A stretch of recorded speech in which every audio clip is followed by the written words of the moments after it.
Good morning, all.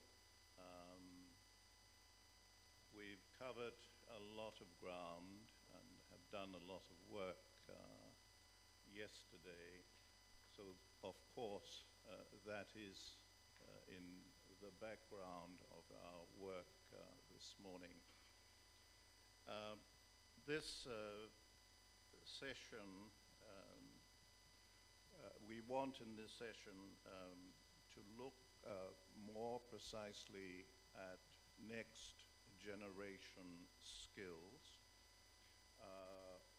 what these might look like, and how such skills might help Pacific communities to adapt to and to dealing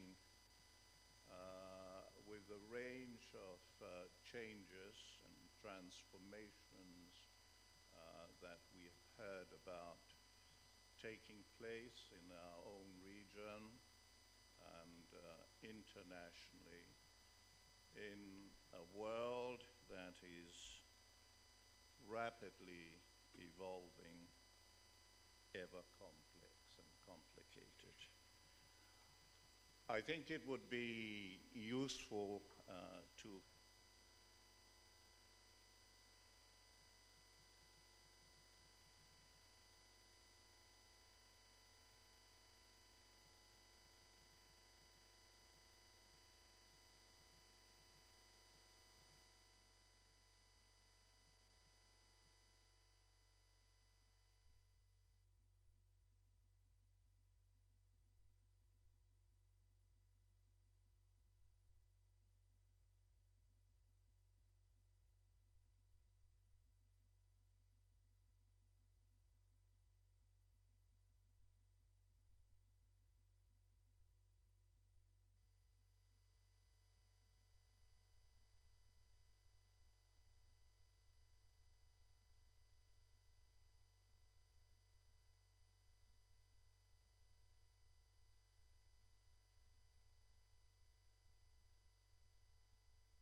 Singapore are also now affected.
And for which we should generate new specific skills? Should there be apprehension of the advancements and the opportunities? Is there justification in the concerns which have been voiced of the looming presence or the domination of busy, bossy robots? Now, to expand on the subject of the next generation skills and to expound on the questions which have been set for our panel, we have three personalities who have distinguished themselves in their respective fields and well-informed and who bring to the subject matter individual and very unique insights. Ms. Maureen Benjueli, who will begin.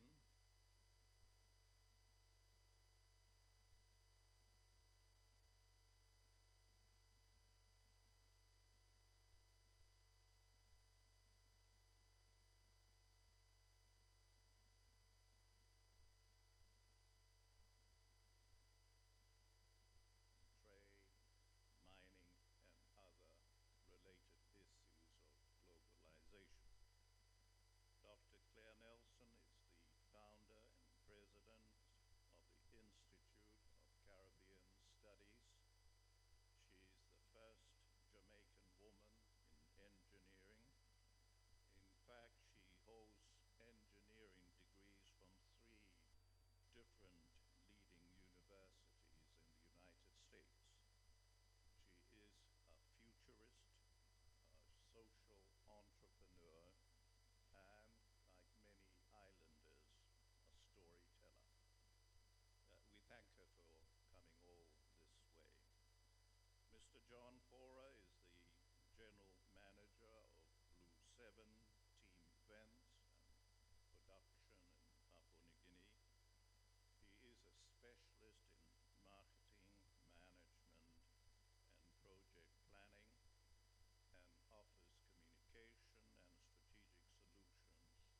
inaugural session around skills. When I was invited to present, I was highly reluctant, in part because what we are going to talk about, the keywords for this session, Industrial Revolution 4.0, next generation skills. I have a very interesting story to tell, and that story is a personal confession.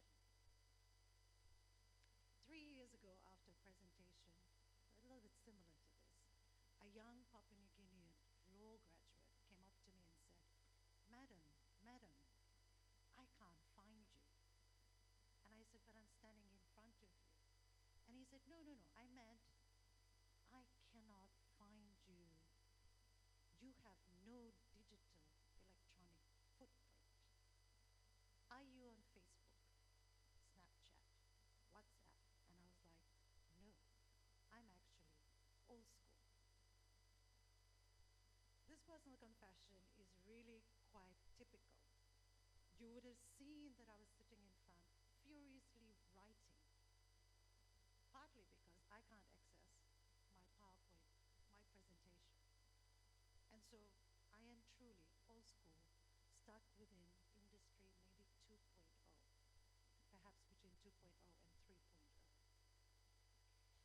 I like cash. I like to feel it. I like to read something that I can hold. I like newspapers, books in that form.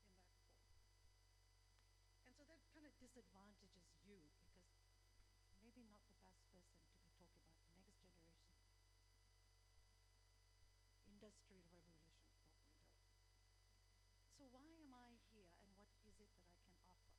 Well, I'm going to locate much of what I have to say around the key words for this session, which is around policy interventions, how the discourse around digital revolution 4.0 is currently being conceived at the multilateral level, which is at the World Trade Organization, and increasingly through free trade agreements that our countries are engaging with, and specifically the agreement that we're currently negotiating with the European Union, known as the Post-Cotonou Agreement.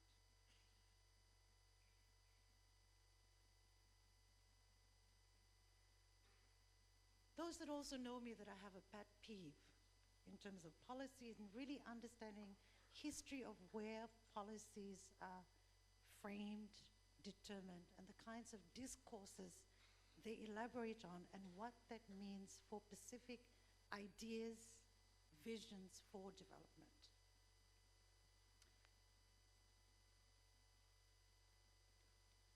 It's quite recent that the governance of digital economy came into being, if you like. At the multilateral level, really it started in 2016, around July, when one major developed country tabled a paper with 16 seemingly innocuous ideas around how to link digital to economy and trade.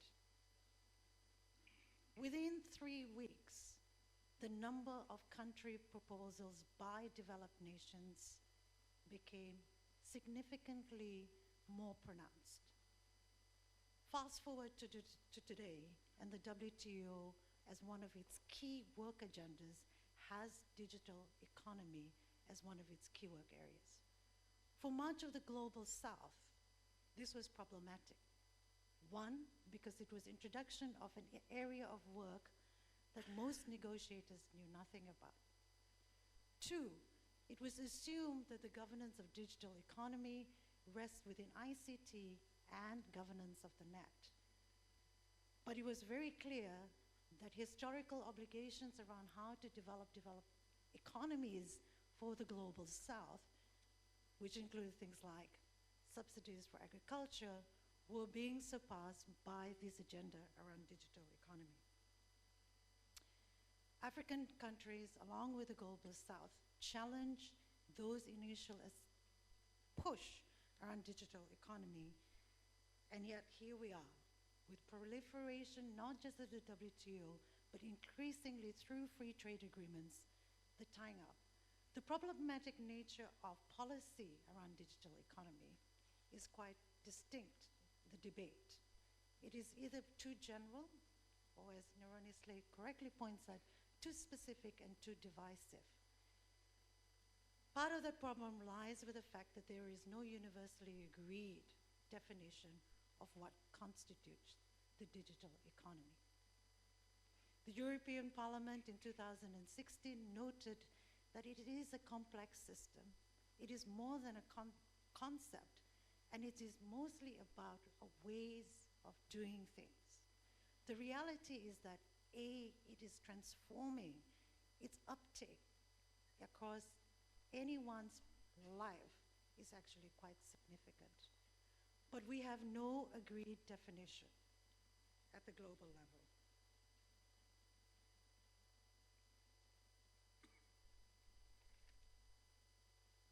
One of my first key messages for today is really about the need to not bind in or bind ourselves into this whole technological determinism, which is to subscribe to this notion that technology is for the good of all mankind, all humankind, and therefore we jump into it unknowingly without understanding what its implications for development, and particularly from a developing country development perspective. The story around development determinism, technological determinism, is a very familiar story for developing countries. We are standing at the cusp or at the dawn of a new era of Industrial Revolution 4.0. It is worth, and this is only a small fraction of its value, which is around e-commerce, the buying and selling of goods, digital economy, it is worth 22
if we're going to talk about skills around binding constraints that we have, if we don't, and the thing about Industrial Revolution 4.0, to take advantage of that, you need to already have a certain level of industrial capacity in existence. It exacerbates many of our institutional and binding constraints, which is around lack of coordination for innovation. We throw the word innovation around, but what conditions creates innovation? How do you tailor skills, education, to create and incubate innovation? If there's a lack of coordination for innovation at the national level, that becomes problematic. Lack of ability to mobilize domestic resources, inability to create linkages between areas of comparative advantages and the digital economy. Low resilience to domestic entrepreneurship. Again, a skills-based need. Local entrepreneurship. Tax avoidance and failure to regulate. So these are some of the key realities that we have to face up to when we're thinking about how to locate skills for the next generation in terms of our lived experiences and realities. Not a pessimist. I do think that Pacific people have stories that can demonstrate that we can take advantage of our own comparative advantages. And so I want to share with you two stories, and hopefully will help with when we're talking about skills. And the first story is the story of fish. I was in the Marshall Islands 2 weeks ago, and I visited the resource ministry there. And I was pleasantly surprised by that particular story. Fish to the Marshall Islands is worth $300 million as an industry. It only accrues 40 million of that resource in terms of value to the Marshall Islands. The context in which you have to take and change the narratives into your own benefit is quite an interesting story for fish. The Marshalls, as we know, is low-lying coral atoll island countries.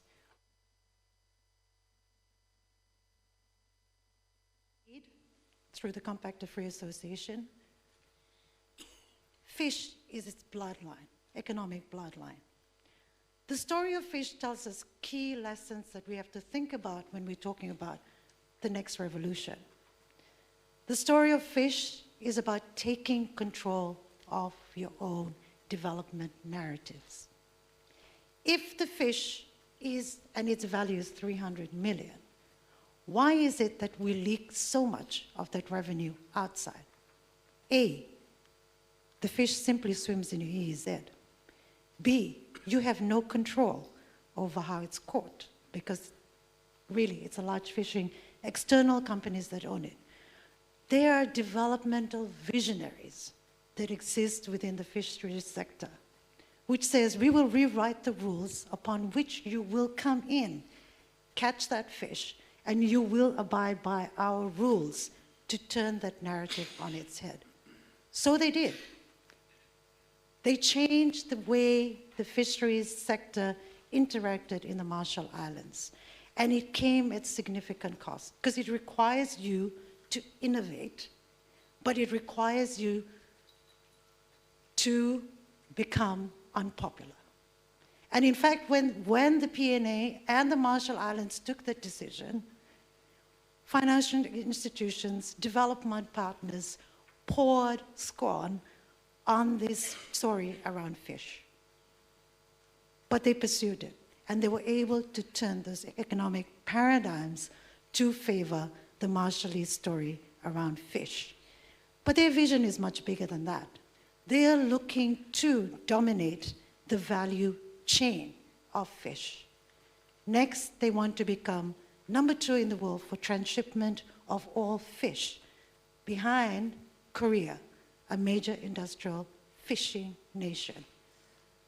They have been unpopular. Today, people respect, sometimes still challenge the kinds of development paradigm being pushed, but they are working very hard to accrue, to own the shipping vessels, and hopefully turn the $300 million into the benefit of Marshallese and Marshallese people. The key central messages around the fish story is you need development visionaries to take advantage of the trillion-dollar dream. 2, you need to remain unconventional, ready to defy, ready to be unpopular, to innovate in the interest of your own people. 3, you need policy space to do that. Binding all of your policy space within the World Trade Organization or regional trade agreement is highly problematic because it's a normative way of the most extreme form of liberalizing your economies, which will benefit corporations of the global north. And yet we rush to bind up this space that we simply don't understand enough of. And I think the fish story gives us enough understanding, entrepreneurship, innovation, capacity to change global narratives and stories into our interest. I'm just looking at time. 5 minutes? Oh, I'm doing well. Maybe it's good I don't have my presentation in front of me. Secondly, we need to think very carefully around digital economy is really complex. There are key areas of understanding around what it means, and I'm just going to read it to you from another paper. But it's around big data, robotics, process automation, artificial intelligence, cyber-physical systems, additive and digital manufacturing, 3D printing, and blockchains. The reality is at least big data analytics, robotic process animation, cyber-physical systems are already mature industries and technologies and products and processes which already significant players already dominate that market. Free trade agreements preference the liberalization of these transnational corporations into your economies even before you can develop niche areas of understanding of what that means. The second area that I was thinking about in terms of where can we get these kinds of skills and experiences that will inform skill sets for the future. Tourism. Right? The World Bank predicts that for tourism, by 2040, we will be bringing in over $1 billion additional USD into our countries, and over 116,000 jobs will land into our countries through tourism. Our comparative advantage, good climate, relatively safe, pristine environment, cultural. We've built tourism on the back of these key comparative advantages that we have.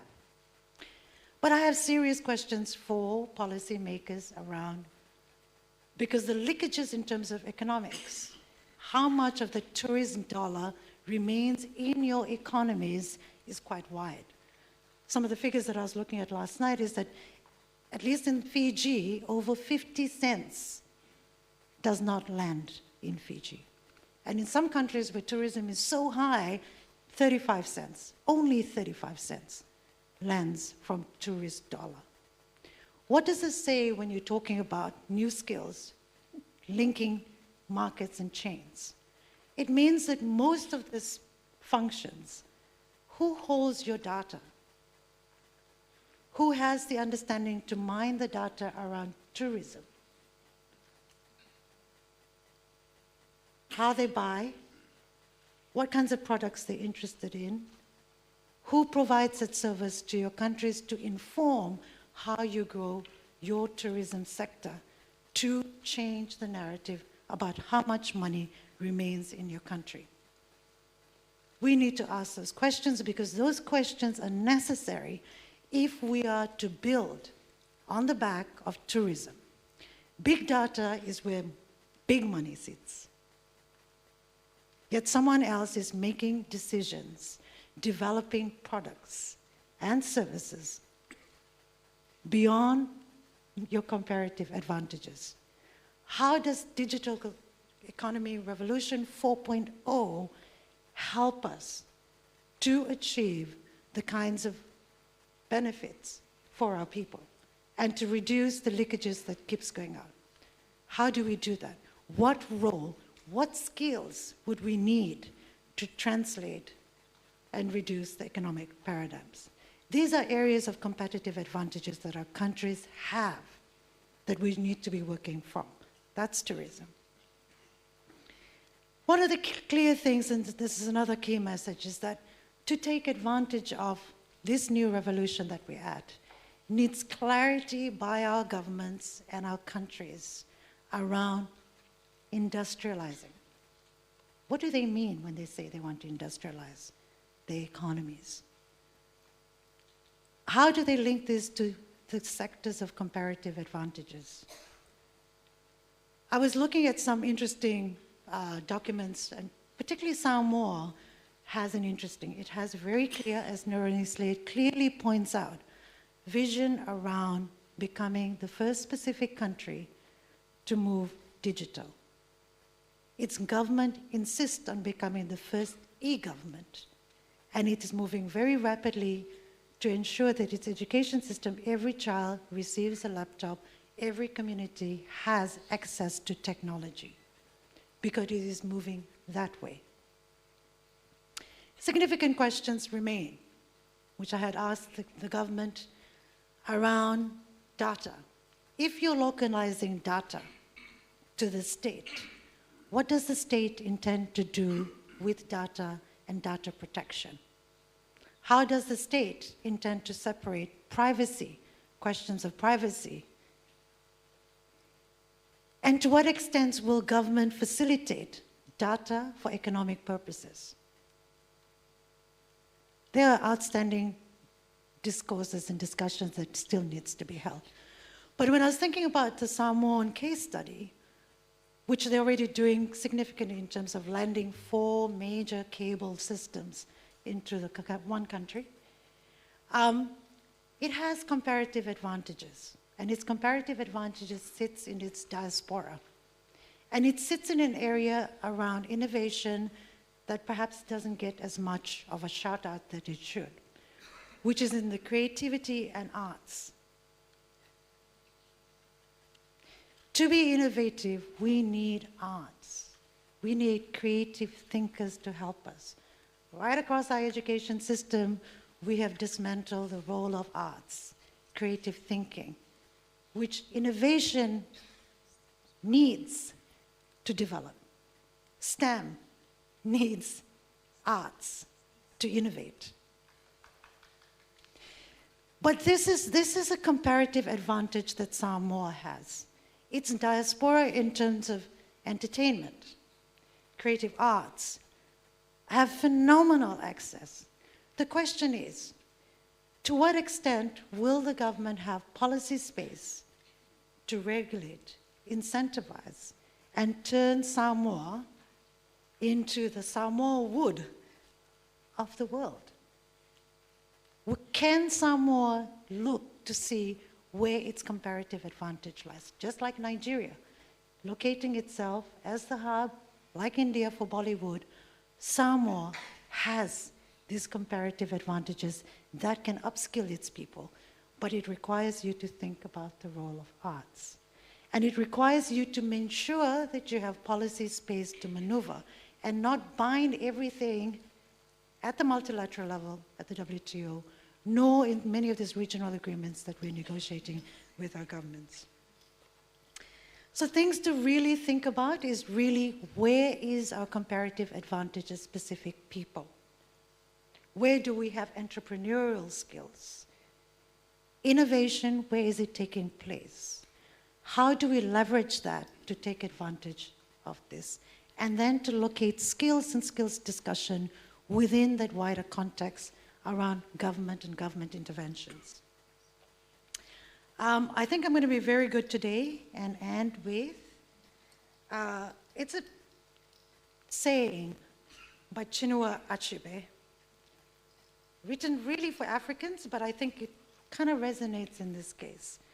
And it says, until the lions have their own historians, the history of the hunt will all glorify the hunter. Pacific people need to take control of Industrial Revolution 4.0. You need to take control by owning it, innovating it, not selling your policy space so quickly, so rapidly, and dream big. Be prepared to be unpopular.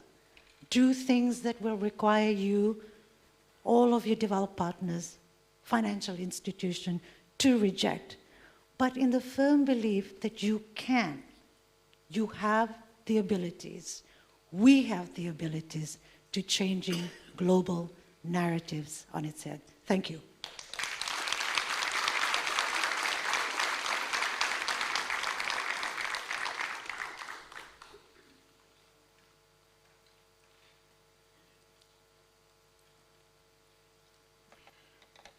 Typically, with astuteness, forthrightness, and with well-informed insights, Maureen Bangeli has given us her version of the next Pacific, next generation skills. Fundamentally, it is about good, clear policy making, of which we Pacific peoples must take charge. We need to turn innovation, we need to turn technology, we need to turn determinative policy making from overseas on their heads. We need to take charge. And I think that is her message for all of us, fundamentally sound, very challenging, and we thank you, Ms. Bangeli, for your contribution at this point. I'm very pleased now to invite in your name Dr. Claire Nelson to come forward to give her presentation. Thank you.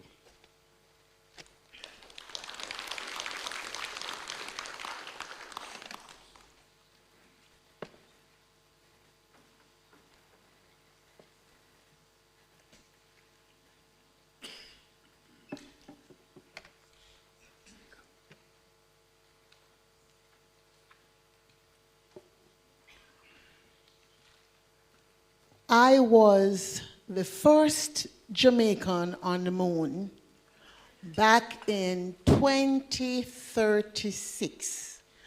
I went to the moon to set up the Space Heritage Site, which was the outcome of the work of this band of people known as the Upstarts, the United Planetary Society to Assure the Rights to Space, made up of mostly small island people who felt very concerned about the race for space and the privatization of space.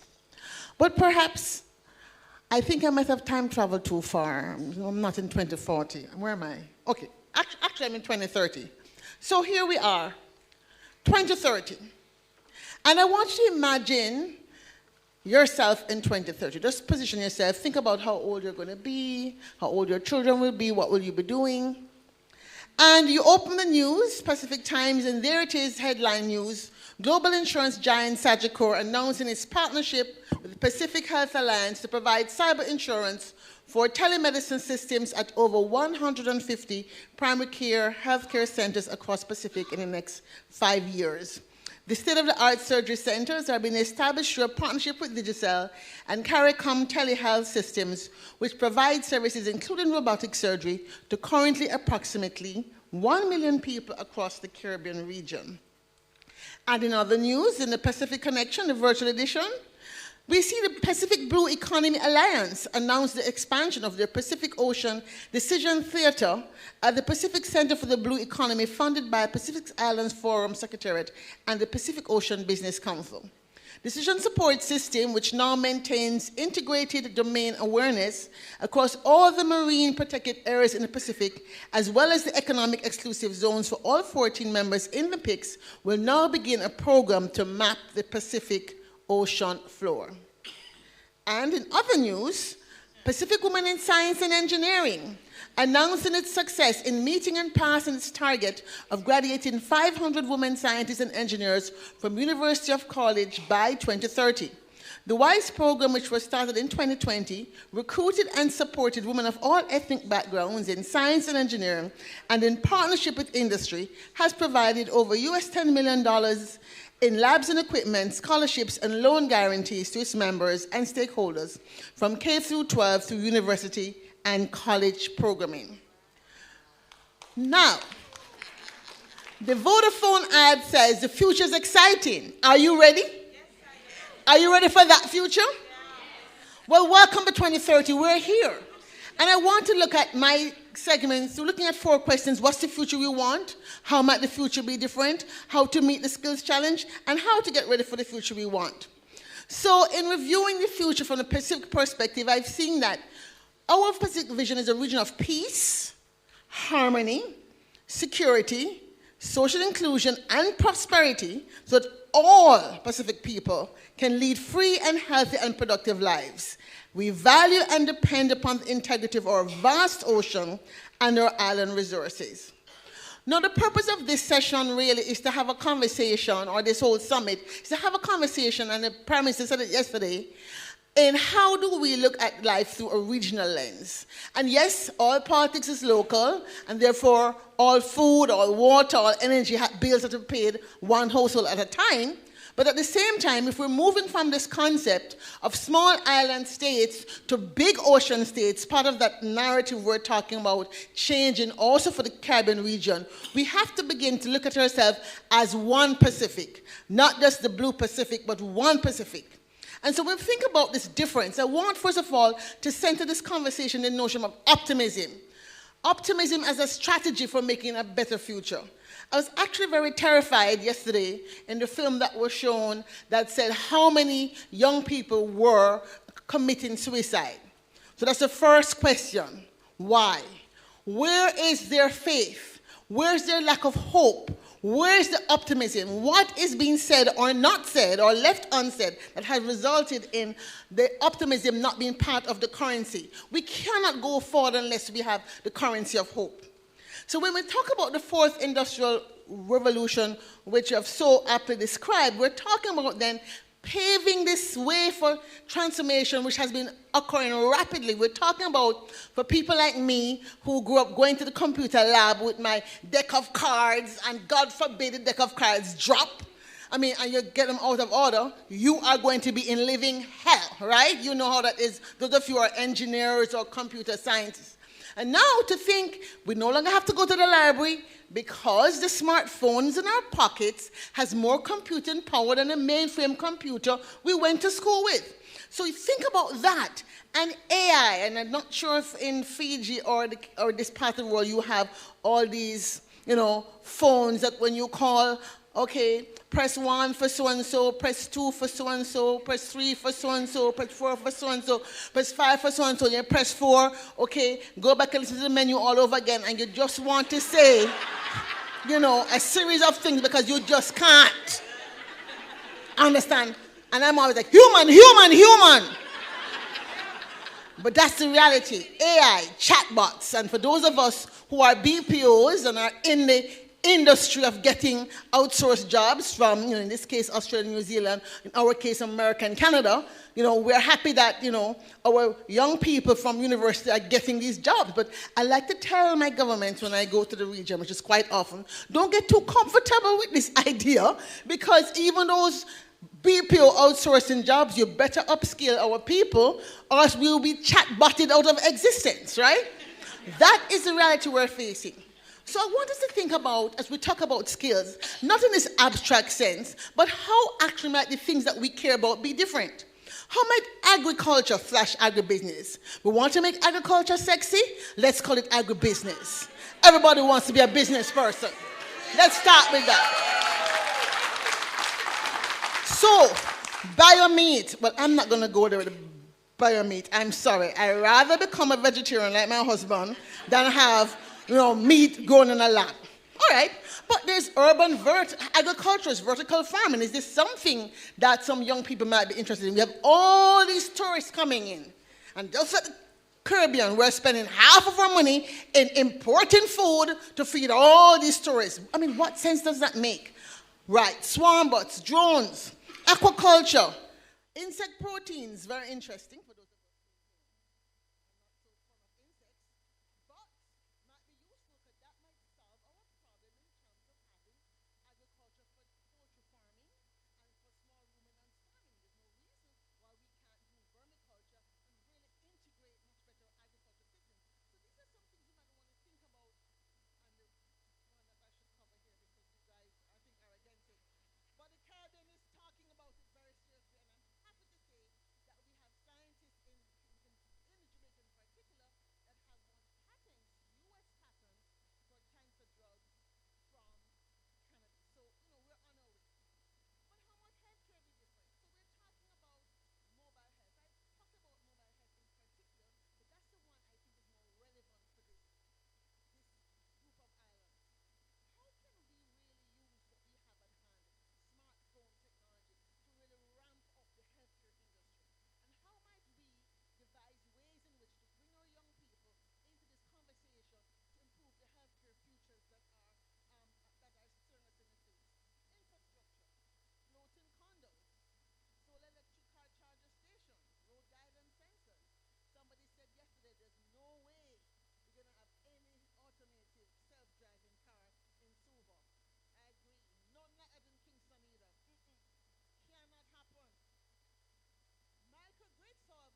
what is needed to keep it alive.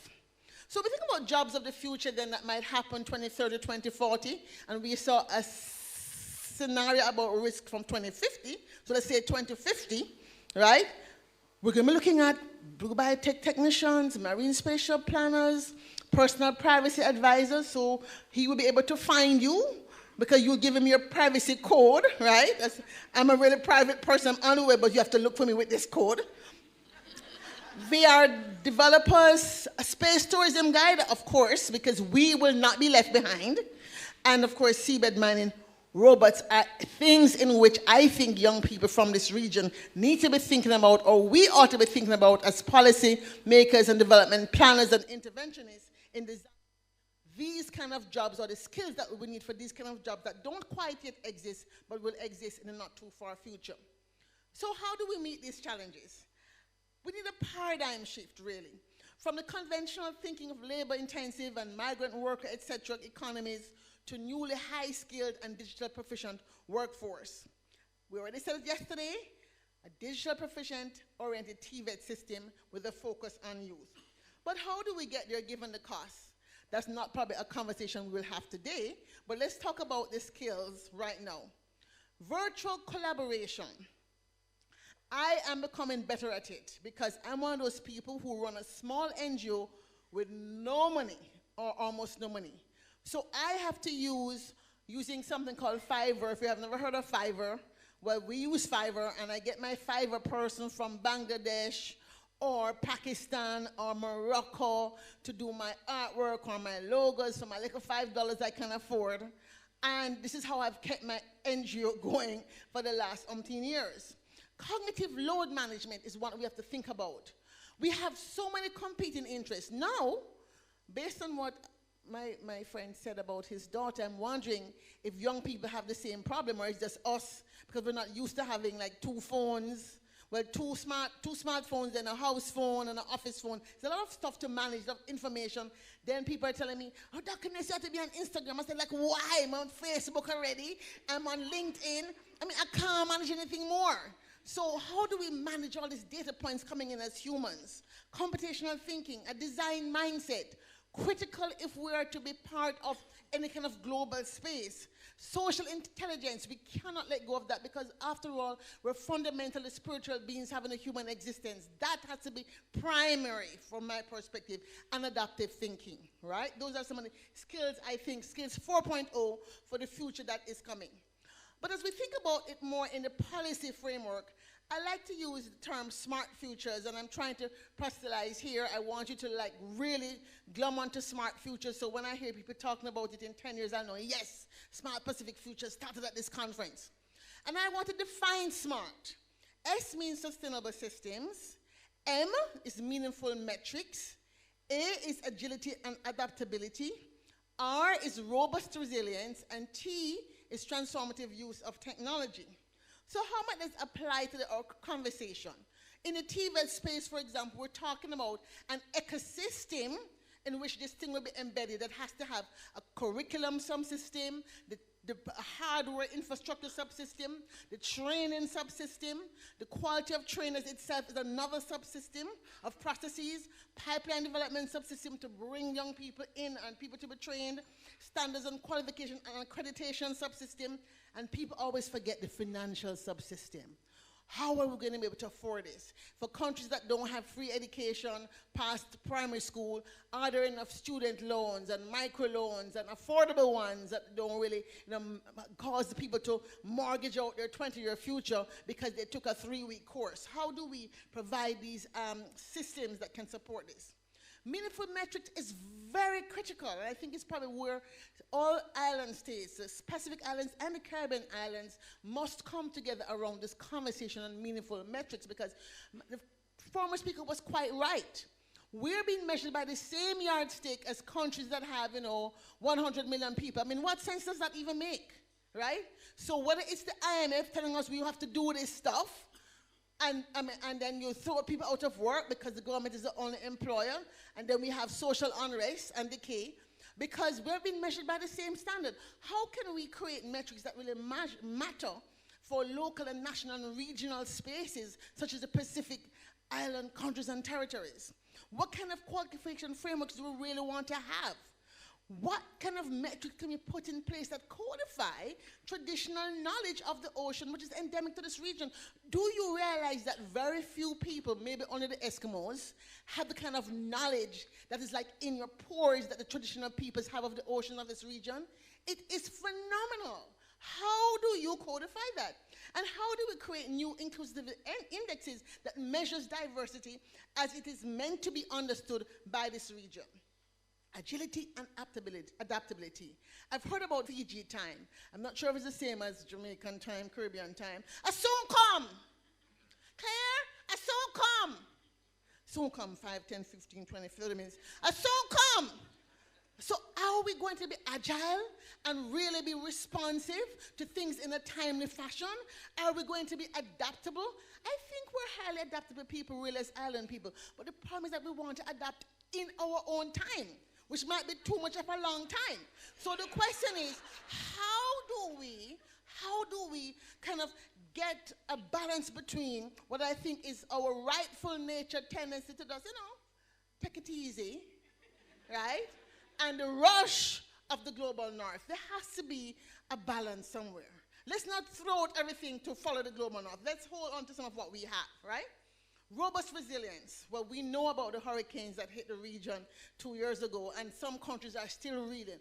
Barbuda, totally flattened, right? I went there last year, totally flattened. Dominica, totally flattened. So how can we embed contingency planning that ensures system resilience into anything that we're creating now? There's no point in us designing as if to say we're not going to have a hurricane or a typhoon or a tidal wave or whatever it is that ails this part of the world. But we know we have to design in a way that our projects and interventions focuses on the sustainable change at the level that addresses root cause of some of our design and problem definitions, right? And we have to also design our systems to have shorter times to repair and redress when disasters and disruptions do occur. And lastly, transformative use of technologies. How might we come up with technologies that allow us to reduce the cost of delivering training to small, remote communities in their far-flung small islands across this vast region? How can we accelerate learning probably using virtual reality labs? I mean, for some high schools, not every high school will be able to afford to have a physics lab. So how can we create a VR space in which children can go in and play, use games to play and learn and get their minds thinking? How do we create curriculum for these digital natives that are born into seeing a smartphone and don't know how to use a dial phone? If they see it, will ask you, what is that? Right? A phone. That looks strange. How is it so big? They went around to see the first phone that we saw. How many of you can remember seeing your first mobile phone, the suitcase-looking things? Remember those? Okay, you young people remember those. But those of us of a certain age, so future sense. How do we get ready, right? Future sense, the capacity of individuals to observe oncoming change systemically with sensitivity and sensibility and to identify emerging challenges and opportunities, applying foresight and insight gained through the embrace of one's whole intelligence. And notice I say whole intelligence because we have been conditioned to believe that intuition and other quote-unquote flashes of insight is something not to be believed in, but that has certainly kept your ancestors alive for thousands of years. And for those of us in the Caribbean region, let's call it our 400-year history of being there. And so when I talk about looking in the future, I want you to imagine again this initiative that I think certainly in Fiji you have the beginnings of it that allows us to invest in agri-tech and maritech and creative industries in the orange economy, the blue economy, the green economy, the brown economy, and every economy there is to engage over 5,000 youth entrepreneurs that end up employing 20,000 young people and has resulted in 25 international patents. I do not see this as impossible, and I hope none of you here in this room will contest that with me. But what kind of leadership will we need to create this future? How can we plan and navigate our way to success in a volatile, uncertain, complex, ambiguous future that is the Industry 4.0 world? And how can we co-create these systems across Vanuatu, Vanuatu, Tonga, Samoa, Fiji. How can we co-create these systems that embrace new partnerships that are symbiotic in new ways and technology that integrate processes? And I'm going to really say this very badly, so I might need someone to help me. Okay, Ua Fetaui Lele Fola Ole Alia. How bad was I? Really bad. She's looking like, what is she saying? Okay. So I really wanted to understand some of the mythology that kind of drives the region. And so I read somewhere this proverb that basically says that the deck planks of the voyaging canoes fit together well, right? And what it's recognizing is that the technology of the Samoan people that has existed years ago was intelligent enough and genius enough to provide Polynesian maritime science that could use timbers, link them together, and carry hundreds of people from island to island without GPS. How cool is that? So there it is. You have in your grasp this notion of, okay, people are facing the past, right?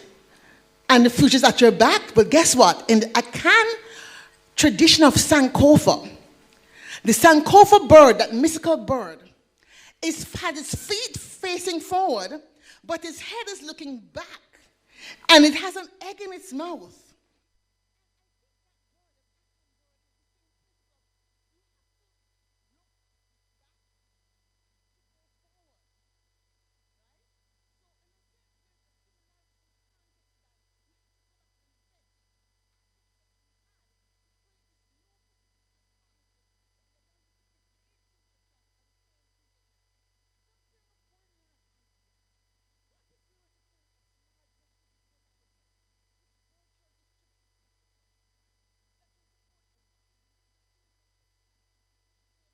Scientific experiments in virtual communities, and you have one group doing something in Fiji and something in Tonga, but they're exchanging data all the time, and you have a research and design and planning platform that allows you to create this regional mindset of the one Pacific that the Prime Minister is asking us to think about.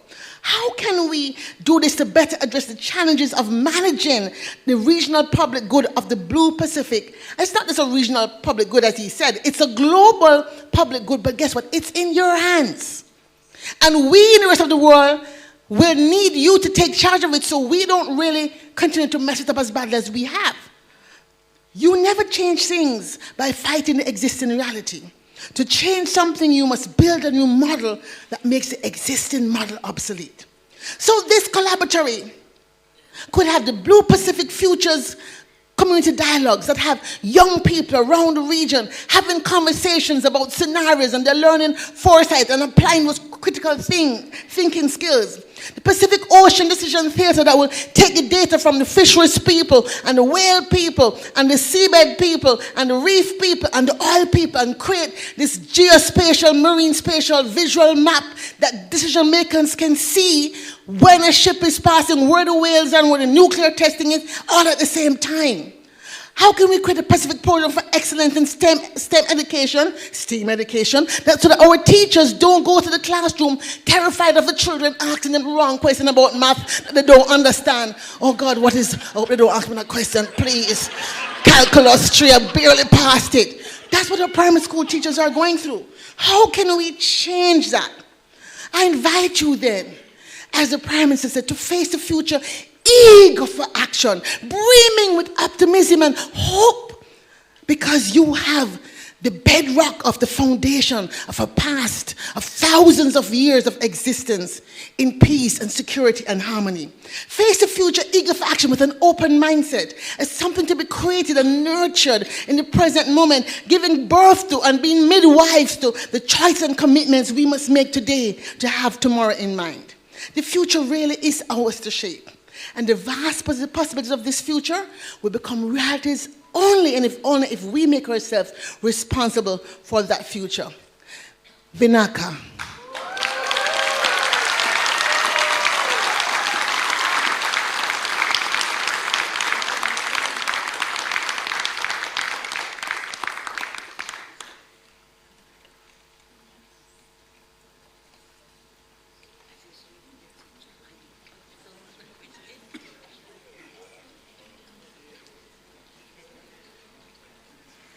And so we have voyaged before.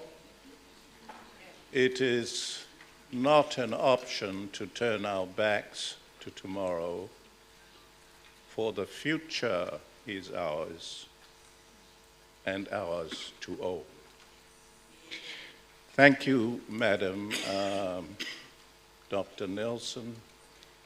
This is, it's been an address as fascinating in its details and projections as it has been overwhelming in its practical sense and its message of courage for the future.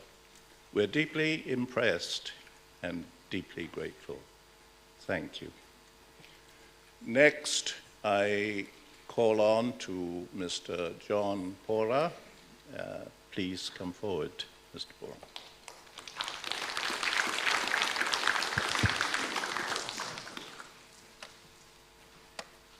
Wow. Hooah. Thank you very much for that. So the first thing I want to ask is Scotty back? From 2030, can you come back to 2019, please, wherever you are? Please return. Bring them back. Thank you very much, everybody. I come from Papua New Guinea. We have 800 plus languages, so I'm just going to say thank you. Banaka. I'm not going to go through 800 languages. Talking about futurism, I wanted to bring a bit of empathy and gratitude to what I want to share today and really just leave it an open slatter, take what you can from it. It's been an absolute buffet of information being received over the last couple of days, and I'm sure there's a lot of value you'll walk away with it. Don't fill up too much, take what's important, stay healthy as always. Even when we share food in thought. 365 days ago, my daughter asked me, she said, how are you going to make it through this? How are you going to be? And how are you feeling? And I said, ask me in 365 days from now. So I was shot at 12 times last year and was deaf for a couple of months or weeks, if I remember correctly, and went through a pretty interesting experience, all just for a car. Well, not just for the car, to protect my daughters in the process of it.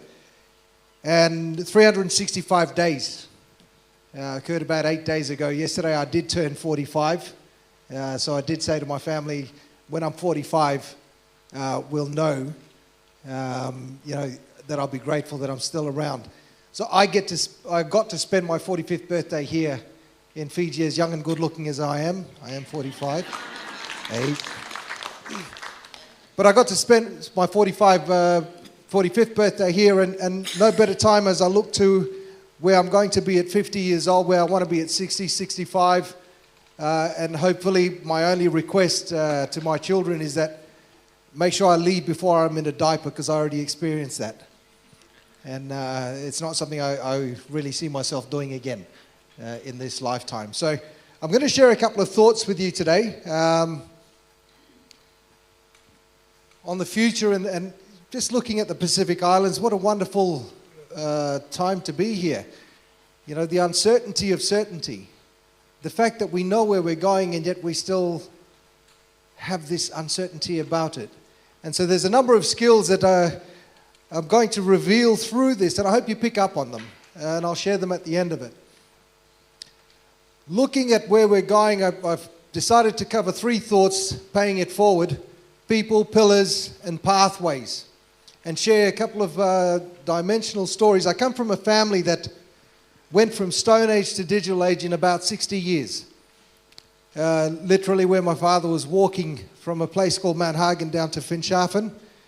The boy from Tega, who became a tycoon, was a eulogy Sir Moyu shared. And I will always be grateful for the story you shared. If I was to take you back 70 years, we were still cannibals. And so if I was looking at you, I won't take you back 70 years. We'll just stop at 60. Is that okay?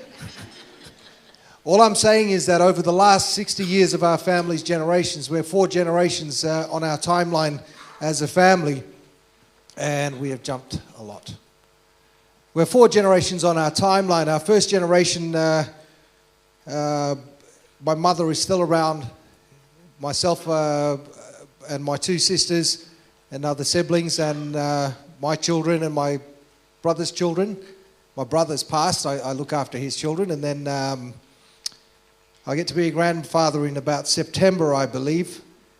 So I've kind of sent word to the family and said, for the first year or so, just get them to call me bro. Young, good-looking guy like me calling me boo-boo in public might just not settle at this stage.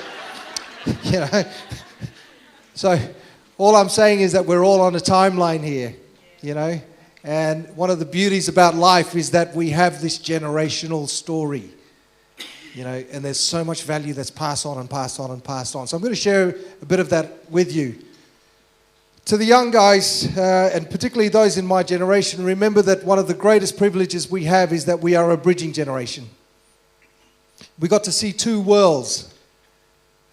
When we, in our custom, in between here, from about the age of 3, 4 till about 10, we get sent home. And we call that the blueprint period. So our parents send us home. We spend time with our grandparents. We have this practice called the Tumbuna stories. And within those stories, a blueprint is passed on, and it's passed on in some of the most humorous fashions. Sir Moy, you're one of our greatest orators of the country, that I've ever known. And I'd love to see Tumbuna stories come through. I think this generation needs it, particularly in what we're going, because there is a blueprint of our journey in our past that carries so much value in what we can take forward in principles. Yes, times change. We went from getting on an airplane in the 70s for the first time. We were traveling internationally by the 90s, and people would ask me, do you still eat people? I said, yeah, love this part. The cartilage, it's just really crunchy, And they'd ask me, do you still live in a hut? And I say, yeah, we do actually, because we did have a hut, and out on the island in Manus, we still lived over the water. One of the most fascinating ways to go to toilet is on stilts. And if you're in a rush, they have this long log that doesn't have handrails. Even that is a journey in itself. All I'm saying is don't go late, go early. So we grew up going up to the highlands, learning from our grandparents, and going to Manus and learning our island side. We come from the clan Talipinyo up in Hagen. We're from the Yamka, Jika, Moge, Gugulka and Kalua tribes. And we carry a depth in there that I'm forever grateful for, even though at that point, at 6 years old till 9 and 10, I had no idea they were putting in a blueprint. But the manner in which they told the stories was so fascinating. And there's something about humor, that a lesson is embedded in humor, far better than a simple lecture. And that was one of the Pacific traits, and one of our traits is our storytelling, and it's something that we must take to the future. As we do that, we must know that the greatest knowledge comes from those who have experienced years. They've gone through transitions. And yet times have changed. If you're a child today or a teenager, you'll know what I'm talking about. Do you know those life stories when you're getting disciplined? Yeah, you make a mistake and sit down, son. You see, when I was your age, what the hell?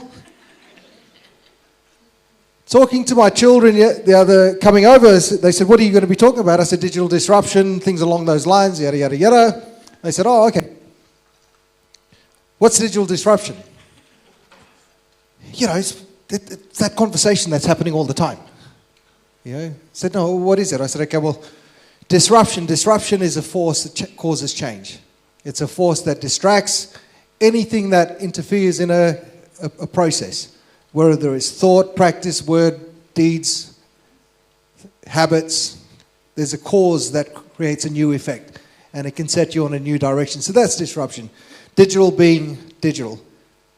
All right, and as smart as we like to think ourselves are, today our children will teach us about what's happening with our phone. I think those of us that didn't grow up with it don't have the patience. What the hell is this download? You know, I like beam me up, Scotty. I don't know what this download thing is. You know, it's always a one-way trip. You want to go and you don't want to come back. So, in remembering our stories, we're brought up to really have a lot of respect for those that have come before us. You know, and absolutely there's so many errors and there's so many failures, but it is in those failures that we grew.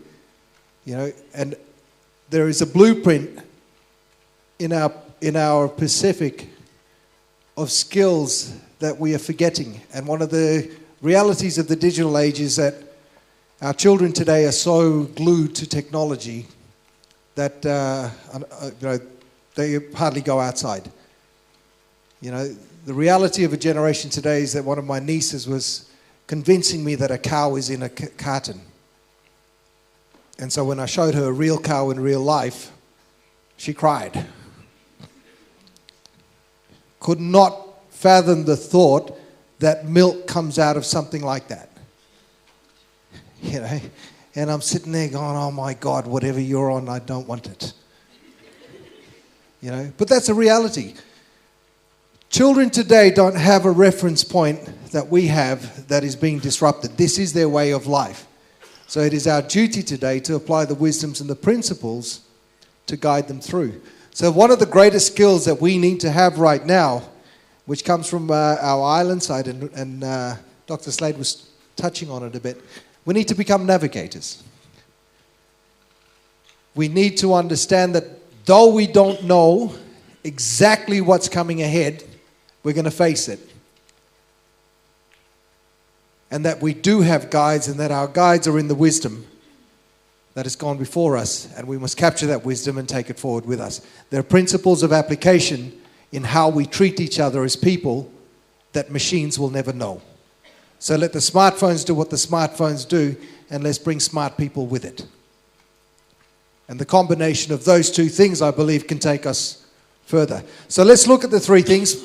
We've gone through people, keeping the humanitarian side or the human level in all that we do in taking our path forward, and not forgetting that we all have a story, past, present, and future.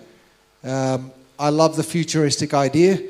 I must admit, even I was a bit overwhelmed at what the future is going to look like, and all I'm sitting is, okay, I'm just going to go back to the highlands, sit on the coffee plantation, plant a coffee, then it, grind it, have it, you know, and let the next generation take this forward, you know.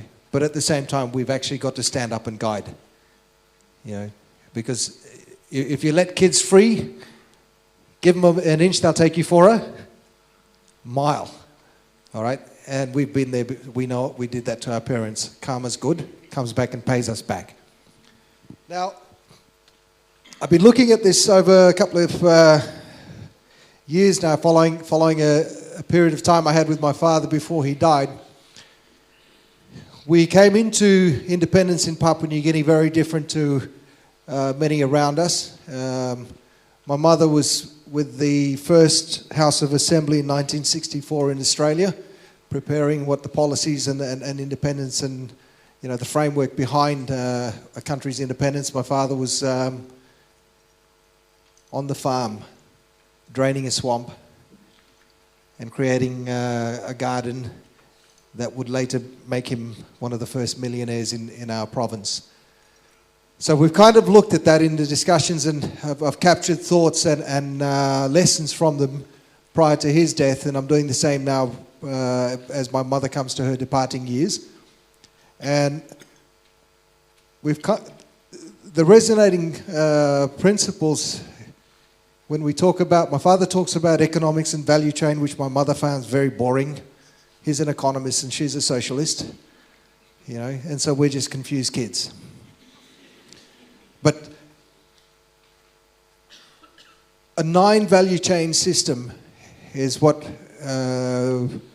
we kind of came to an agreement on, in that what do we need to do to go forward. The sector of spirituality and belief is that navigational skill. It's knowing the laws around nature and remaining connected back to nature and seeing the laws for what it is, sowing and reaping, that we are fully responsible for our destiny, and that even if we're sailing through storms and seas going up and down, don't weigh the boat down and try and go straight. You will sink. We don't need to struggle in life, but we must accept that during the journey that there are going to be ups and downs. And it's not what happens to us that is important, it's how we respond to it and how we navigate through it. The knowledge sector. We're going to really have to look at the knowledge sector. Yesterday's discussions that 65% of the jobs we are preparing for in education today will be non-existent or obsolete. This sector really needs to step up. You know, from governance to policy, organizational models, the sort of communication that we're releasing to the next generation, the sort of communication, what we tell ourselves even, is very important. And to really be grateful for the knowledge that you have, because that's your greatest asset. Don't ever think that it's not worth anything. Your story and your experience is unique to your journey. And there is someone out there in the world that will benefit from it if you get up and tell it. And this is a time that we need to talk about some of these critical elements as we, you know, hold hands, bind hands, and walk this journey together. Now, the extractive sector. The extractive sector is an interesting one. We come from a country that's blessed with everything. Gold, gas, oil. What else we got, Sir Moy? Minerals. We got diamonds coming up in the next couple of decades. Within the decade, I believe, we have stones, precious stones. We have palladium. We have all sorts of stuff. And we're only discovered what we have today. Now, in the extractive sector, for a rich nation to have poor people doesn't make sense. And our governance and regulatory and organizational models and how we look at these need to also assess our performance levels on 2 areas. The GDP of the country, how is the nation going? For us as a people, we must ensure that our nation progresses. The nation itself must ensure that the people progress. And we need to also look at our gross national produce. How is our value chain in the country actually including our people in it? How is our value chain providing employment? How is it providing the SME sector growth? The self-employment? How is it providing, you know, and the growth towards our people being business people in the country? You know, economics, there's nothing wrong with economics. It is a fundamental numerical base of life. You're 10 years old once, you're 20 once, 30 once. It's a numerical system that we work with. And we shouldn't see money as anything evil because it's only what people bring to it. As itself, it's simply a tool that is really pretty boring. I've never had my notes wake up and say, hey, John, how you gone? You know, yeah, good. You know what I mean? My money's never spoken to me. So unlike God's seeds on the planet, they have a plan written in it. You plant potato, it'll become potato. Yep. You plant cocoa, it'll become. Somehow we got this idea that if you plant cocoa, it's going to become a strawberry. I don't know where that came from, but there's a place in Waigani or just outside of the city, actually, in Port Moresby, we call Laucala. I often say, please feel free to check in. Because cocoa will always become cocoa according to the law of nature. You know? And if we're going to sow and reap, we must understand that it is what we sow that we reap. and we've got to stop this, what we call in Hagen Nganga.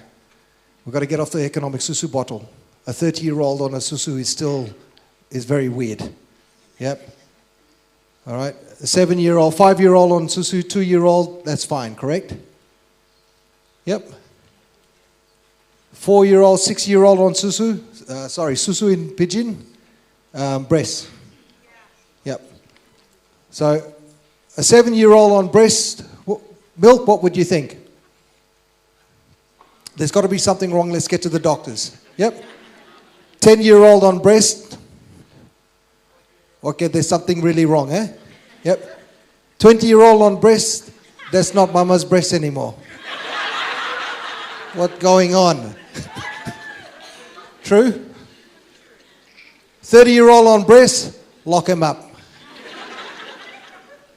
Okay, now if it's not an acceptable social practice, it shouldn't be an acceptable economic practice. Yep. And I say that because I walked 14 provinces of our country over a period of 10 years, and there are 3-4 generations in a house, 2 people are working, and the rest of them are eating. And I don't know what planet that law came from, but it's not on this one. All right, as far as we're concerned in our cultural setting, you work, you eat. So we've got the manufacturing sector. You know, across the Pacific, we need to produce what they call the downstream processing that I always hear about. We need to get our raw materials further down the value chain system. We have logistics sectors. Logistics sectors, I remember 1973, we put up an aeroplane in 7 Mile in Jackson's Airport, marking the takeover of Trans-Australian Airways when Air Niugini first came to be. Distribution sector. In our family, we participated in tin fish, 777 tin fish. And a lot of families in the country grew up on 777 tin fish, and we were one of the key distributors in the early days. Communication sector, this is an interesting one. In the family companies, we had extractive manufacturing, we had logistics, trucking, helicopters, properties in logistics, distribution. But communication, we used our tribal system. In our tribal system, we have house lines. When we gather the house lines together, we have a clan. As we gather various clans together, we then have the tribe. And we would have rapketas, at which we have 2 practices. One is called Ilke and the other is called Elik. They're basically described as, in English, as the war of words. So we would gather like this and we would discuss what's happening, where we are. And from that we would sharpen our words, and those who would speak at our rapketas would have to sharpen their words very well, because it was a war. It was about making a decision based on what was presented and it being able to assess it. So we would practice the war of words, and when we got to tribe versus tribe systems, I'm sure you've all heard up in the Highlands, we still have tribal wars up there. I think last couple of weeks we had one over a coffee plantation. But in a tribal setting, the war of words would be that 2 tribes would come together and we would have the speakers up, and the war of words would be the first war. And the outcome of the war words was only 2 roads. We would walk away in peace, having settled to terms, or we would go very quiet. And if we went very quiet, that's when you should fear, because you would not know the day that we strike. And when we strike, we remove the weeds and the stones on the planet in order to let the fruit be born. So we practiced these things in the past, and there is no reason why these can't be practiced in the present. Not so much in its nature of killing and things like that, but in how do we address our path going forward. Is that we gather in circumstances like this, and we gather as frequently as we can in our house line levels, in our clan levels, and we practice the art of war of words, because communication plays such an important role in where we are going. Then the sales sector is there. I posted a bit on financial literacy for John. Where's John? Are you in here? How you going, Leba? How you doing, sir? Hey, thanks. I've been watching you guys on Woover. Sounds like a... when you say Woover or Hoover or whatever it is, I think of a vacuum cleaner. But apparently it's an app. But I've been watching you before I came here, and I'll meet you before I go. So the sales sector is a very interesting one. For many years, we had foreigners in our country who couldn't speak our language, didn't really know much about our culture, but they did understand the language of nature, and they were able to become millionaires in our country very quietly. And in fact, they're spread all through the country, and they use this service called food in order to build from nothing and create something in their own lives. And the way it used to work, what my grandfather would explain it, we would stand on the streets up in Hagen, and he would say, look at... Oh, I was just about to go into pidgin, sorry. He'd say, you see, they don't speak our language. They don't have high qualifications. They don't know our culture. They're not related to us. They're not from our house line. They're not from our clan. They're not from our tribe. But they know 3 signals. And I said, what are those signals? He said, there's a signal that starts in here. It connects up to here. And from that, it connects to the eyes, and it connects to the ears, and the nose, and the hands. And they know that in the language of nature, 3 times a day, this one makes noise. Breakfast, lunch, and dinner. And so they communicated to us by positioning their stores and their stalls around certain areas where foot traffic was. And we tried it when we were kids, starting a business for ourselves, and it worked. And they would send a smell on the street. It was a bit of marketing. And it would hit our nose, which triggered our stomach, triggered our brain, triggered our hand, went into the pocket, grabbed the money out, gave it over the counter, took the food and said, "No gat semblo, you blow money lo country blow me." Shame on you, you're making money in my country. And we've been saying that for almost 20 years in our country. And I love these guys because I totally agree, they have no shame. But money doesn't care. Serving people doesn't care whether you with your ego. And so prosperity does not come to those who wait and expect it and want a susu bottle and whatever else. All right? Prosperity comes to those who serve and those who are willing to work. And we get 7 days equal each to be able to play the game and achieve. So let's have a look at paths. We mapped this out from my father's period, around 1944 before he died, all the way to till he was 66, 2010.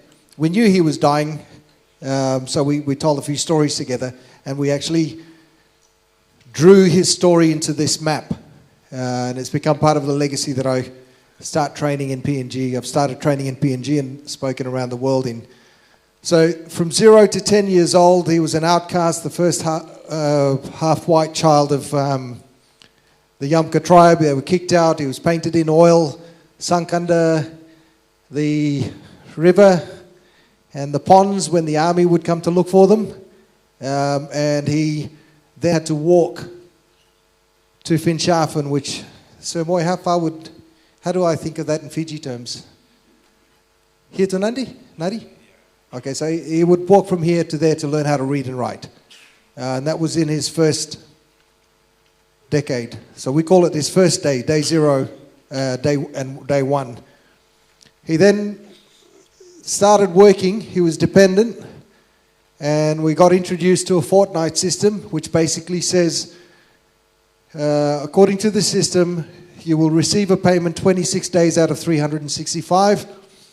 It's about a 7% return, and you would survive on that for 365 days. He said, okay, what's the next thing? And they explained to him that the next thing was to be a self-leader, self-employed, work on 12 months, run a budget. Then he said, what's the next one? He said, become 365, run assets. Don't work, don't be the asset, run assets. We are always 1 0 and 1 new beginning away from personal growth. So in our time period of 10 years old to 20, 20 to 30, 30 to 40, the way we think and our knowledge bank is always 1 0 away from personal growth. And that's how he said to us, that's how I became a multimillionaire without knowing it. So I didn't have a path before. I'll share this with you and work out what path you're on. And see what you can achieve over the time period that you're there. Do good, pass on, because there's no BSP on the other side. And he said, learn financial literacy. Financial literacy basically in 3 areas: income, expenditure, balance sheet. First and foremost, look at your time bank. Grow up in knowledge. Value your money bank. Look at the experiences. Engage the fruits of your labor. Within every fruit of your labor is a seed. Design it, how you're using your time, how you're using your money, the skills and knowledge you need, and sow your seeds. Then look at assets, which we call gardens in our language, but modern day we call it assets. Look at your gardens. Look at what's taking from your gardens. Sustainability and writing your story. So a couple of key words I'll just wrap up on. From our family, money is relative. The more you have, the more relatives arrive.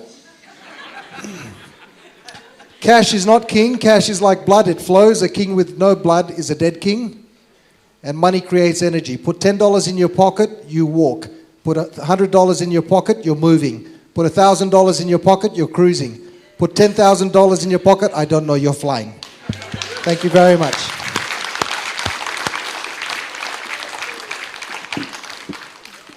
Thank you very much indeed, Mr. Pora, and it's a dreadful duty for a moderator, but more opportunity for you, less for us. Thank you very, very much for that address. And yes, guard well the elemental foundations of our region, says Sir John Pora. These are the groundings of the Pacific in our cultural and spiritual backgrounds. These are the forces which provided guidance and safety to Pacific navigations, and they are the same forces that will take us forward in the face of dramatic global changes. I think that is what he's saying. So I'd like you to signal your utter pleasure, as is mine, to have heard such a brilliant range of presentations.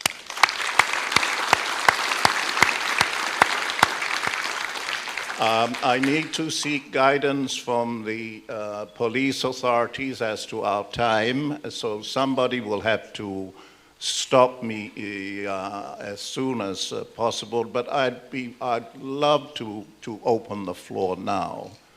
Or do you want us to assemble there? All right, colleagues, while you could kindly get yourself seated, allow me to invite our audience to aim your questions and comments to the panel. We have transgressed rather deeply into your own time, but take the opportunity, be as brief as you can, please, with your questions and your comments. The floor is open now, and the panel is ready. Thank you. The first question is for Dr. Nelson Clare regarding future of agribusiness. One of the points mentioned was climate resilience and finance. What will it mean for large ocean states experiencing rising sea levels? Let's bank the questions. Give us a second question so we can maximize the time opportunity. Is there a second question, quickly? All right. Well, Dr. Nelson, perhaps you could deal with that now, and indeed other panelists. Thank you for the question on agribusiness and climate resilience and finance. It's an interesting question for the Caribbean region, so let me be very specific and hope it answers your question. Let's take the issue of some of our coffee. As you know, Jamaican coffee is pretty expensive. It's considered high-value coffee, but we also have low-level coffee as well. And we have much of our water comes up through limestone. So there's a conversation happening now in the region in terms of the research that has to be done to watch the water level and the salinity of the water level, because there's a fear that the quality of the actual taste of the coffee seed is going to change. So even though coffee is not grown in low-lying areas, because of the water and climate change and salinity of the water coming up through the limestone, our coffee seed is going to change. So this conversation is happening. How are we as a region then that's very small, we're selling our agribusiness things at high price points in order to get value for it, so it's a small mounted, small coffee or cocoa or whatever. How are we going to maintain then value for these very niche products in the agribusiness space, given the challenges that we cannot control? And then how, if we can't control them, is there something that we can do differently? So these questions are important because what I have found, and we do try to do an agribusiness forum in Washington every November, and it's very hard to get attention for the agribusiness sector for small island states because the big money doesn't follow it. So one of the things we're trying to think about, how can we rethink it and try to attract those investors that are interested in impact, those investors who are interested in ensuring that they're looking at fair trade or small farmers. And if it doesn't exist, can we work very hard to create enough of an aggregate of small island countries concerned about this that can perhaps create our own impact fund that can support the work that needs to be done, not just for farmers right now, but to do the seed banking and stocking of the cultivars needed for agribusiness in the future. So those are some of the things that we're thinking about. Thank you very much. We do have limited time enough indeed for just two more questions from the floor. And congratulations on amazing presentations. Thank you so much. I am in awe and inspired that all of you guys were super great, phenomenal, just like you mentioned in your presentations. And thank you for the APTC presentation yesterday. Question, please. Oh, yeah, cool, thank you. So is there a working group? I heard that was requested yesterday. Could there be a youth there? Thank you for Dr. Nelson for acknowledging our youth. And also a speaker, could you be a keynote speaker, Dr. Nelson, at South Pacific Islands Conference of Leaders? And how do we ensure the outputs or deliverables that you put in the presentation can be an output of what you take to the forum leaders so that we ensure that we future-proof our future with youth included? I like the outputs that you delivered in your presentation, and I highly applaud you too, specifically for the comparative advantages and taking the economic leakages back to our governments. And also I highly stress that our government leaders also have a Blue Pacific Summit so that we have confidence and assurances that they present what is voiced here at our summit. Thank you. Thank you very much. That's an observation. Thank you. Second and last one, please.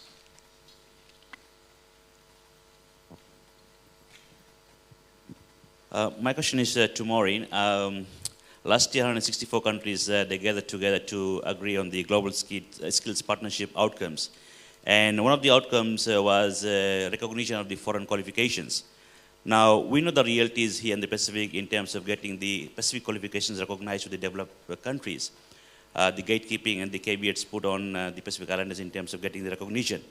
My question to you is that what challenges and opportunities you see for the Pacific Islanders to participate and have competitive advantage in Industry 4.0 with dignity and credibility. So when I say dignity and credibility, it means dignity and integrity rather. That means recognized qualifications.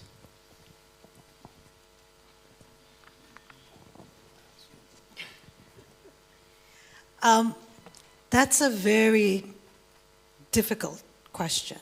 And I think it comes down to parts of it lies in Dr. Nelson's presentation. And I like that you use the word dignity because I think it places it well in terms of our comparative advantages or significantly our disadvantages around skills in preparation for. If we look at our education systems right now, if we look at the digital divide right now in the Pacific, we are increasingly at a disadvantage. How do we translate that in a question? And we really have to acknowledge the power asymmetries that exist that would allow Pacific countries to take advantage of skills, skill sharing. The free movement of labor, and in particular skilled labor, remains contentious. We are quite happy to talk about movement of underskilled, semi-skilled movement of labor for Pacific Islanders into productive markets such as Australia and New Zealand. But the moment you talk about skilled, it is the reverse. High skills are coming in to our economies to inform our knowledge systems, and to build. At what point can we negotiate fairly to allow A, movement of our people into skill sectors, and how do we bring them back? Migration, already we lose high skills. In fact, we are developing our skills, high skills sector, mostly for migration purposes, which we can't control. And so I think there still is a necessary discussion to be held. And one of the things that we keep saying is that if we're using free trade agreements to talk about skills, it is problematic. We need other spaces and places to really locate the questions of skills on parity with. Because at the moment, under these kinds of conditions, we're talking about movement of labor only for low-skilled, underskilled labor, and we are losing. So we stand at already a disadvantaged place. Those kinds of conversations, even in the policy stream, remains limited, very divisive, with very little acknowledgement around some of those power dynamics. So in saying that, I don't have any clear answers, except that we are at a disadvantage because we are losing through natural migration. We have to think about how do we attract back.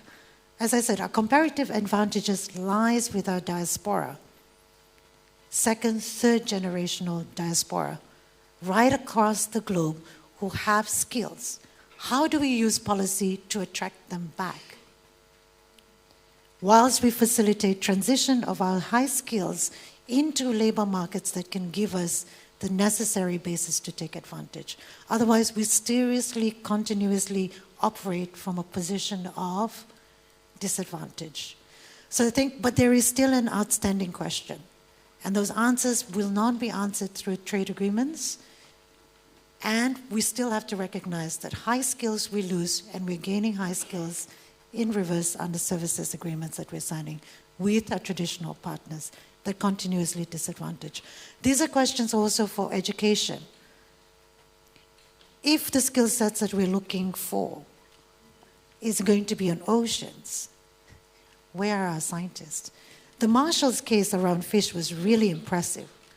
For that particular ministry, the kinds of high-level skills, scientists, lawyers, policymakers, fisheries experts, value chain experts, that sits in that one-line ministry really is indicative of how they've thought through in terms of skills around resources, sectoral resources, and how they attach that. I think for Fiji, we have to think very carefully what roles USP play into the future, taking advantage of what skills we need to build, what kinds of partnerships we need to build with research institutions that will give our skills people the kinds of exposure that they need, but to come back. What are we going to do to attract high skills from our diaspora communities back to the Pacific? Thank you. Well, thank you. And there it is. It will take us all day to discuss such a fascinating subject. You're putting up one finger for 1 minute. Just a quick announcement. I'm a member of the Institute of Industrial and Systems Engineers, and before coming here, I negotiated an offer. So in terms of skills, Lean Six Sigma is something that is offered as a skill for people who are working in any systems to improve the management.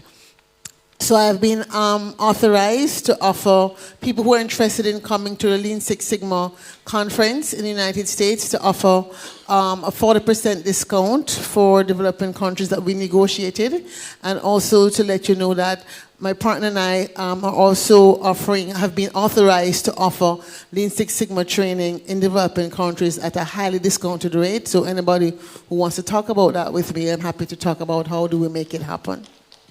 Thank you. All right. Well, look, I apologize to you all for having to bring this to a close. It is a fascinating subject, and we will be engaged in it for a long, long time if we don't stop now. Ironically, the flagship achievement in many ways of Industry 1.0 has been mechanization and the railway engine, which, as you know, is driven by coal, which of course is now driving us to the ground with emissions. And we're still fighting Industry 1.0 and looking ahead to tackling 4.0. Good luck to you all. Good luck. And thank you again to our presenters and to all. Thank you to the moderator and the speakers. Could we have another round of applause for them, please? Thank you. A quick note, ladies and gentlemen, the next session, the parallel sessions down at the Australian Aid Lecture Theatres have been pushed to 11:15. So you've got a few minutes to grab morning tea and make your way down. Unlike the theatre here, you can actually have your morning tea in the theatres down the road, so you can take them with you. For live stream, you can access Greenhouse Fiji on Twitter or APDC Pacific for the live streams of the two sessions.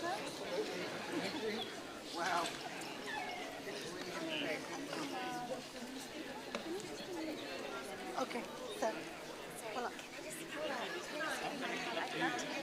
oh, okay. Okay, and also I have a deadline to the Institute in Oxford, and I just love what you talking about. So thank you so much, it was amazing, especially the arts